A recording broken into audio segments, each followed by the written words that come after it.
Welcome back everyone to my Let's Play of Zelda Outlands, a hack for the original Legend of Zelda. We're in level 6 in this episode, and like level 6 in the base Legend of Zelda game First Quest, this dungeon is mainly going to consist of Wizrobe enemies. Thankfully, we got our Magical Sword, or Master Sword as it's known in this version, so that'll help us take out the Wizrobes much easier. So, we got a few different ways that we're going to go through this dungeon. We're going to do a loop around up north there first to just get a whole bunch of keys. And once we get a bunch of keys, then we're going to head back to the room that we started in. Take the left passage and loop around to get the item, and then we're going to come back to this room and we head over to the right there, and that'll finish off the rest of the dungeon. So, my capture card keeps messing up here for some reason, but hopefully it resolves itself. Here we have the like enemies. They're just the palette swap with the Zol enemies. If you get hit by one of them and you get stuck in it for a little bit, it'll eat your magic shield. However, if you defeat it fast enough, you won't lose the shield. So if you manage to get sucked up by one of them, just swing your sword, mash that attack button, the A button, as fast as you can to hopefully get out. They're really mainly a problem when they're in a room with bubbles, because you might get hit and lose your ability to use your sword, and then if they pull you in, then they're going to eat your shield. So, got a little diamond shape for the map here. Let's just light up this room here. We're going to have a lot of these rooms that, if it wasn't for those blocks in the middle, we wouldn't have to kind of loop around or go into them from the side. We could just enter them from any direction and be able to leave from any direction, but the blocks are placed such that we're going to have to enter that room from a different side to continue over to the right. So we're back here at the beginning, but we did that little loop. We got a whole bunch of keys, and those keys will allow us to head over to the left here, and we'll go around to try to get to the item in this dungeon. We're going to be coming back to this room a few times, so we're just going to leave at least one enemy alive, so that all the enemies don't respawn. Being that they're tough Wizrobes, we don't have to deal with them over and over again. Now that we have the Magical Sword, it's easier to deal with these Pole's Voices enemies that are the switch of the Vyres, because now we can take them out in one hit,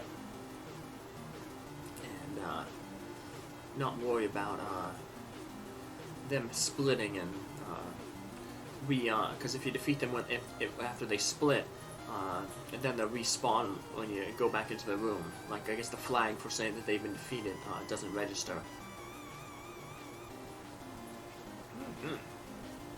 So in rooms where you do have bubbles, taking away your ability to use your sword, that's when the bombs come in handy. Bombs are the only other way to damage the Wizrobes other than your sword. We take that guy out. I want the sword back so we can grab that rupee. I guess we could have just easily switched to our boomerang though, but yeah, I'm a little lazy, I guess. I didn't expect the sword to be gone for that long. So, and just finish off these last few enemies, and then we're going to take that passageway down. And a good thing about bubbles in rooms is they have like the highest priority, which means that sometimes you'll notice if you go into a room, defeat all the enemies but one, and then you come back into the room, the enemy that you left behind will be replaced by a different enemy. And it's basically like based on the priority.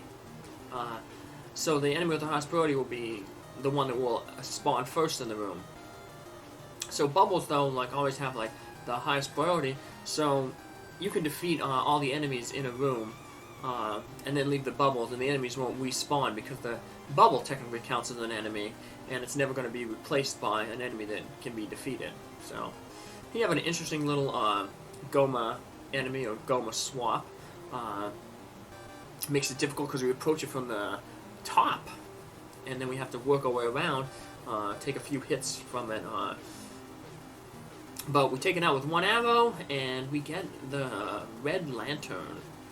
Red Lantern, unlike the Blue Lantern, can be used an infinite amount of times on one single screen. The Blue Lantern you can only use once, so not really a massive upgrade, because most of the time you're not really defeating enemies with fire. So there's no reason to be pumping out a whole bunch of flames, and usually just all you need is one flame to light up a dark room. Plus, later on we'll get the magic book, and the magic book, when you use the magic wand, when the magic from the magic wand hits something, it'll produce a flame which will light up the room as well. So, yeah, not a very big upgrade to get there, but we're getting 100%, so naturally gonna pick up that Red Lantern. So, guess though if you're a speeder on this dungeon, you wouldn't have to even go over to that left side there, because we could just use the keys to get through this area. And what is it? So, yeah, let's show off the wand here. We'll try to. The wand has as much power as the white sword. So both the magic sent out by the wand, and then you can damage enemies with the bulb part of the wand. So that's how games that run a swordless quest manage to defeat some enemies like the Gleeok, because you can hit them with the little bulb. It basically functions as a sword. So take out that blue Goma. I only need 2 arrows because we have the silver arrow. And we have a whole bunch of these likes here. So if you're patient, what you could do is you can use the terrain. The likes can never walk in the pit, but you can stand over the pit with the ladder. So you can always just hang out on the black pit there on your ladder and just snipe at these guys as they walk past. If you do lose your shield, there's a free shield upgrade. So that's pretty nice. And for the most part, we've taken out the bottom section of this room, of this dungeon, I mean. Try to find that blue bubble. And here's an interesting thing. A lot of times, even though these whiz robes, the blue ones, can kind of like teleport around the room and float, they usually don't stop over pits.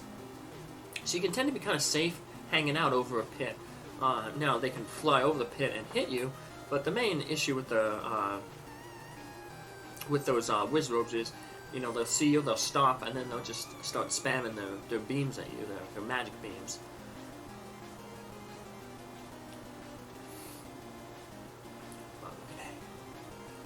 A trap is nearby. Be careful.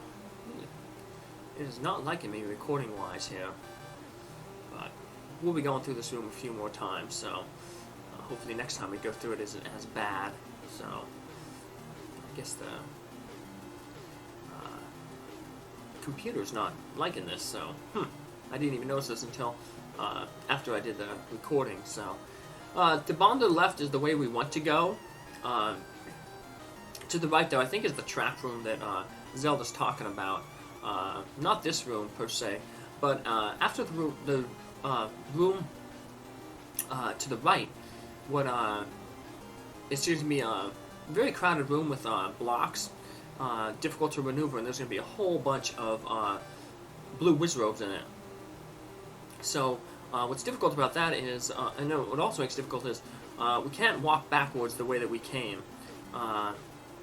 So we're going to have to redouble through a few rooms to get back to the room over to the left. So it's just, I guess the trap is forcing you to waste a whole bunch of resources to get back to where you should have been in the first place. Yeah, see the door on there on the left? It's locked, so we're going to have to head over here, go through this room, defeat all these enemies to unlock the door at the bottom, and then we'll find ourselves in that room where I mentioned about with the red bubbles and the blue bubbles, And I mentioned about hanging out over the pits to get the wizards to potentially stop spawning, or stop stopping and spamming you with their spells.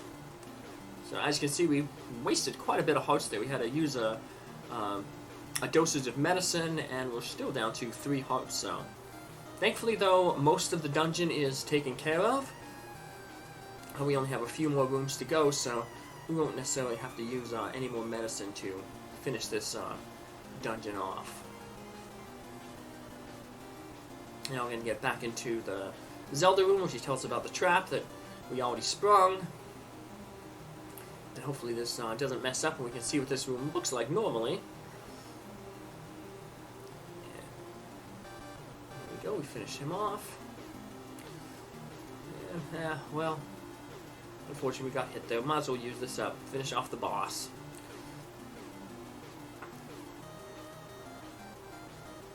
Let's head over and take out the boss. We don't really need a whole bunch of rupees anymore, so... Ooh, we got another Gleeok. How many hands does he have? It's a 4-hander, so... 4 is the most in the base game. Some of the Zelda classics, I mentioned that program. It's a program that lets you kind of make your own Zelda games, like Super Mario Maker for the Wii U and the Nintendo Switch. They can program a whole bunch more, so like you sometimes get Gleeoks with like 8 heads. So it's pretty crazy when you have 8 heads flying around, but eventually we'll get to that, so. But there we go, our 6th fairy. And now we're off to a few things here. Once you defeat level 6, we can blow the whistle, and it takes us to this part. We saw this screen earlier, but there's no way to get across this river, the 2-tile gap, and the ladder that we get only crosses 1 gap. But once you defeat the 6th dungeon, you can use your whistle, it'll take you across it, and that gets you another heart container. So now we have all the heart containers that we can get in the overworld, and the only 2 remaining are the ones that we're going to pick up in the remaining 2 dungeons, 7 and 8. Now we kind of saw where 7 was earlier, or near there. It was where that place where I said, right near here, where there's that one-way passageway that I said we were going to ignore. It's going to take us to the middle of the screen. So we're going to make our way toward that passageway. That's going to deposit us in a little section of trees, and then that's going to allow us to go up into a screen where we're going to bomb the wall and get into level 7. And level 7 in this game is going to be similar to level 7 in the base Legend of Zelda game, First Quest. And then it's going to be mainly filled with Gorias, and it's going to be basically a little bit of a step down in difficulty compared to level 6 that we just went through with a whole bunch of wizards.